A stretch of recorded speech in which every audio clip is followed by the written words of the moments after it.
Have you ever heard of the concept service above self? Well, in the submarine force, it's a real thing. Everyone who's qualifying submarines, in the enlisted ranks, that is, ends up having to do a period of months, oftentimes, occasionally weeks, as a mess cook, meaning somebody who actually assists the culinary specialists to do all of the things that take away from them actually being able to cook the food and get it ready to be served to the crew. Now, mind you, that can take on all sorts of menial tasks. Service above self. That could involve compacting trash. That could also involve going into a storeroom that is dark and smells bad and is in some isolated part of the submarine that you and your supervisor probably ought not to be going into. But hey, guess what? That's a space where you have the ability to store cans and other dry food. Oh, yeah, going into the refrigerator, going into the freezer, chopping up things when you still have fresh things, be it fruits or vegetables, to be able to eat while you're underway. At a certain point, nothing is fresh. And it's usually about 6 weeks into your deployment where you've run out of fresh things to eat. But by far, the one that always delighted my heart was the trash compacting. So on board submarines, we had a trash disposal unit, and we had this really good hydraulic ram that would compact trash into these cans or containers, canisters. I don't remember, but I do remember this. I used Kevlar gloves to basically roll these canisters up and get them ready for the trash to go in and subsequently for me to operate this hydraulic ram to push all this garbage down. Now, mind you, that was solid garbage.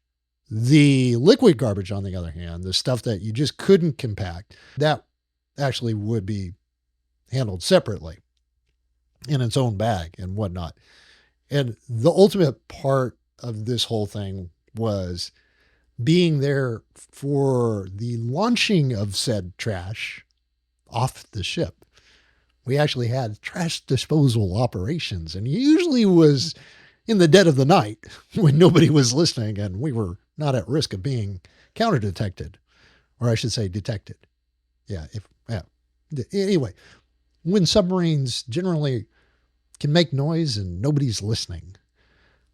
So this being one of the highlights of my service in the submarine force, I also enjoyed making the bug juice, which was really just high concentrated vitamin C with some food coloring and some flavoring. So there's all kinds of things that we got to do as mess cooks, or cranks, as the derogatory term was, because we were non-usable bodies or nubs on board submarines. But it was all in the spirit of service before self, because the crew who was operating the submarine really did need to be able to focus on their jobs. And wasn't just the culinary specialists. It was the storekeepers. It was, the ship's office folks like myself, the sonar operators, the nuclear engineers, anybody who had a watch assigned, who needed to be able to get into the crew mess, grab their meal to go, and then subsequently relieve the watch. Everything about submarines that I learned as far as life lessons really points back to this whole concept of service before self, and in service to humanity as well.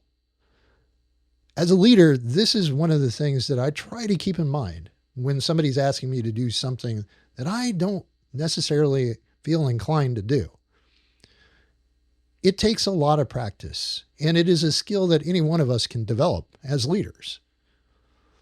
Keeping in mind that whatever we may be asked to do at a given point in time may not be the thing that we're interested in doing, but certainly is in the service of a fellow human being, in the service of the team, in the service of our organization. That, my video viewing friends, is one of the hearts of good servant leadership. A life lesson learned, brought to you by Tim Unscripted.